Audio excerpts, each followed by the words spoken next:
क्या आपने भी कभी महसूस किया है कि कुछ घरों में दाखिल होते ही सुकून महसूस होता है। घर ना बहुत बड़ा होता है, ना महंगा सामान होता है, फिर भी वो बिल्कुल साफ़ और गर्मी में भी ठंडा ठंडा लगता है।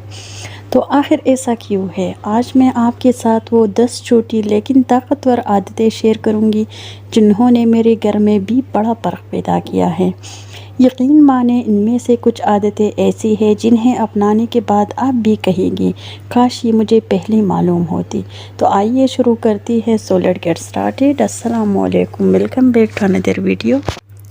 सबसे पहले नंबर पे जो मैं टिप आपके साथ शेयर करती हूँ तो वो ये है कि जब भी आप सुबह के टाइम अपने घर को झाड़ू लगाती है तो इसी टाइम या पोछा करें और या थोड़ा सा पानी अपने बरामदे पे डाल के तो इसी टाइम ही इसको वाइप करें।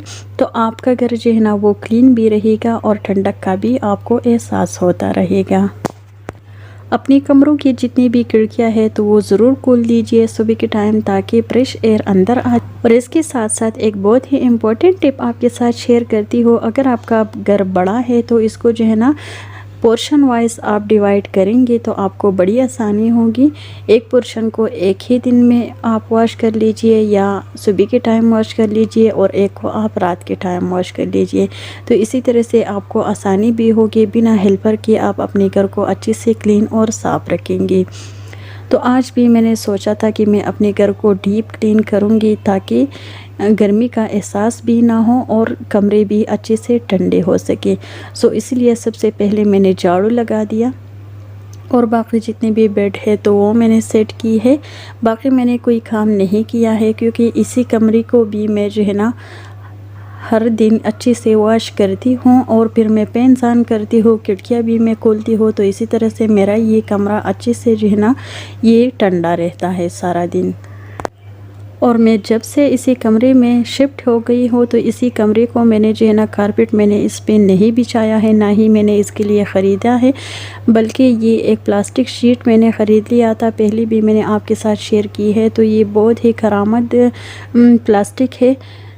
2 से 3 साल हो गई है कि मैंने इसी कमरे में इसको बिछा दिया है और हर रोज़ गर्मियों में मैं इसको अच्छे से वॉश करती हूँ। लेकिन आपने एक बात का ज़रूर ख्याल रखना है कि जब भी आप अपने बेडरूम को वॉश करते हैं तो इसी टाइम आपने अपने फर्नीचर को पानी नहीं लगाना, क्योंकि फिर फर्नीचर जो है ना ख़राब रहने का बहुत ज़्यादा चांस होता है। सो इसीलिए अलमारी को और कबर्ड्स को जितनी भी फर्नीचर है तो उनको मैं जो है ना पानी नहीं लगाती हूँ, बस बीच बीच में मैं पानी डालती हूँ और इसी तरह से मैं अपने कमरे को वाइप करती हूँ। तो बहुत ही अच्छे से जो है ना ये कमरा साफ़ भी होता है और सारा दिन मैं इसी कमरे में होती हूँ। सिलाई वगैरह का काम भी मैं यहाँ पर करती हूँ, अपने वीडियोस को एडिट करके ये सब चीज़ें मैं इसी कमरे में करती हूँ। सो इसीलिए ये कमरा पूरा दिन साफ़ भी रहता है और ठंडा भी रहता है। और अगर आपके यहाँ जो है ना पानी की कमी है तो फिर आपने कोशिश करनी है कि घर को डीप क्लीन करने से पहले, वॉश करने से पहले अच्छे से झाड़ू लगा देना है ताकि जितना भी डस्ट है, जितना भी सॉइल है, जितना भी मिट्टी वगैरह ये सब चीज़ें जो है ना इजीली निकल जाए। तो फिर आपको जो है ना घर वॉश करने में कोई भी मुश्किल पेश नहीं आएगी, ना ही आपका जो है ना ज़्यादा पानी लगेगा। तो बिल्कुल कम पानी में आप अपने घर को साफ़ कर पाएंगी।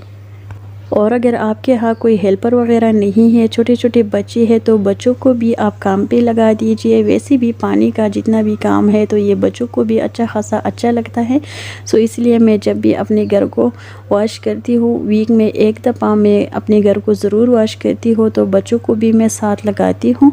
और जब घर जो है ना वो बहुत ज़्यादा गंदा हो, कोई भी दाग धब्बे वगैरह ये सब चीज़ें हों, तो फिर मैं डिश वॉश लिक्विड की मदद से अपने घर को क्लीन करती हूँ। और अगर दाग धब्बे ये सब चीज़ें ना हो तो फिर मैं सादा पानी की मदद से अपने घर को अच्छे से वॉश करती हूँ, सादा पानी की मदद से। और फिर मैं इसको जो है ना वाइपर की मदद से पानी को मैं साफ़ करती हूँ। इसी तरह से मेरा घर हमेशा साफ़ और सुथरा नज़र आता है और गर्मी में ठंडक का भी अच्छा खासा एहसास होता है।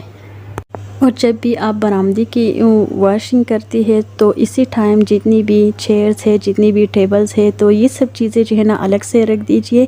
मैंने भी लान की एक हिस्से में रखी है ये सब चीज़ें, ताकि ये गंदे भी ना हो। और अगर मुझे टाइम मिला तो इसको भी मैं अच्छे से वॉश करूँगी, और अगर टाइम ना मिला तो बरामदे को अच्छे से वॉश करने के बाद फिर मैं इसको यहाँ पर तरतीब से रखूँगी।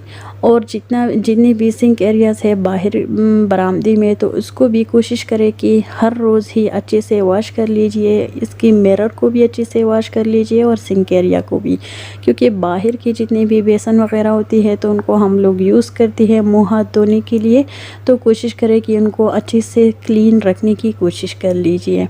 तो मैं भी सुबह के टाइम अपने इसी बेसन को अच्छे से वॉश करती हूँ, मिरर को भी अच्छे से वॉश करती हूँ, ताकि सारा दिन मेरा सिंक एरिया अच्छे से क्लीन और साफ़ सुथरा नज़र आए। और जब भी आप अपने घर को वॉश करती है तो कोशिश करें कि सबसे पहले बरामदे को अच्छे से साफ़ कर लीजिए। जब बरामदा अच्छे से साफ़ होगा तो फिर पेंस को ऑन कर दीजिए, ताकि ये जल्दी से ड्राई हो जाए, और इसके बाद ही आपने अपने लॉन की सफाई स्टार्ट कर लेनी है। ऐसा ना हो कि आप बरामदे की भी सफाई करते हैं साथ ही आप लॉन में भी लगी हुई है, तो इसी तरह से आपका घर क्लीन नहीं होगा, बल्कि ये ज़्यादा मेसी लगेगा। और जितनी भी होल्स हैं पानी की, तो उनको कोशिश करें कि अच्छे से साफ़ कर लीजिए। जितनी भी पत्ती है, तो ये सब चीज़ें, जितनी भी कागज़ के टुकड़े, ये सब चीज़ें आपने रिमूव करनी है, ताकि बारिश भी आ जाए तो आपका जो भी होल्स है तो ये भी नहीं भरेंगे। और अगर आप घर को वॉश करती है तो भी इसी टाइम आपको कोई टेंशन नहीं होगी। और मेरा यही मानना है कि घर को साफ़ करना कोई मुश्किल बात नहीं है, लेकिन सफाई को मेंटेन रखना ये एक बहुत ही डिफ़िकल्ट टास्क है हम ख़वातीन की। तो इसलिए जब भी आप अपने घर को वॉश करते हैं तो सबसे पहले आपने एंट्रेंस की सफाई करनी है। अगर स्टेयर्स है या डोर के सामने जितना भी एरिया है, तो उनको सबसे पहले आप साफ़ करके ड्राई कर लीजिए, ताकि कोई भी बाहर से आ जाती है तो आपका घर जो है ना वो गंदा ना हो। और अपने बच्चों को भी समझा दीजिए कि जो भी चीज़ वो जिस जगह से वो उठाती है, तो कोशिश करें कि इन चीज़ों को उसी जगह पे फिर से रख दीजिए यूज़ करने के बाद, ताकि आपका घर मेसी ना लगे, अच्छे से क्लीन और ऑर्गेनाइज नज़र आए। तो यहाँ पर मैंने अपनी पूरी घर को अच्छे से वॉश किया था। जितनी भी चेयर्स थी, टेबल्स थी, तो उनको भी मैंने वॉश किया था। और अभी मैंने इसको अपनी अपनी जगह पे रख दिया है, ताकि ये अच्छे से सेट हो जाए। और जब से समर स्टार्ट हो गया है तो तब से मैं जो है ना वीक में एक दफ़ा अपनी पूरी घर को अच्छे से वॉश करती हूँ, लेकिन बेडरूम की क्लीनिंग मैं रोज़ ही करती हूँ और इसको वॉश भी मैं रोज़ ही करती हूँ। तो इसी तरह से रोज़ाना मैं झाड़ू भी लगाती हूँ, क्योंकि आंधी और तूफ़ान ये सब चीज़ें जब आ जाती हैं तो घर फिर जो है ना मेसी हो जाता है, फिर से गंदा हो जाता है। और बच्चे अगर कोई भी शरबत या कोई भी चाय वगैरह ये सब चीज़ें फर्श पे गिराती है, तो मेरी यही कोशिश होती है कि इसको मैं इसी ही टाइम अच्छे से साफ़ करूँ, ताकि मेरा घर अच्छे से क्लीन और साफ़ नज़र आए। गर्मियों में जब आपका घर अच्छे से साफ़, क्लीन और ठंडा हो, तो फिर आपको जो है ना गर्मी का एहसास भी नहीं होता है। हमारे यहाँ तो गर्मी इतनी ज़्यादा नहीं है, लेकिन अगर आपके यहाँ गर्मी ज़्यादा है तो जब भी आप पंखा ऑन करते हैं तो इसकी नीचे कोई भी टब में या बाल्टी वगैरह में आप पानी रख दीजिए। तो इसी तरह से आपका कमरा जो है ना फिर बहुत ही ठंडक का एहसास आपको होगा। सो यही तक था आज का वीडियो। आई होप आप लोगों को ज़रूर पसंद आया होगा। मुझे दीजिए इजाज़त। अल्लाह हाफ़िज़। अल्लाह पामान।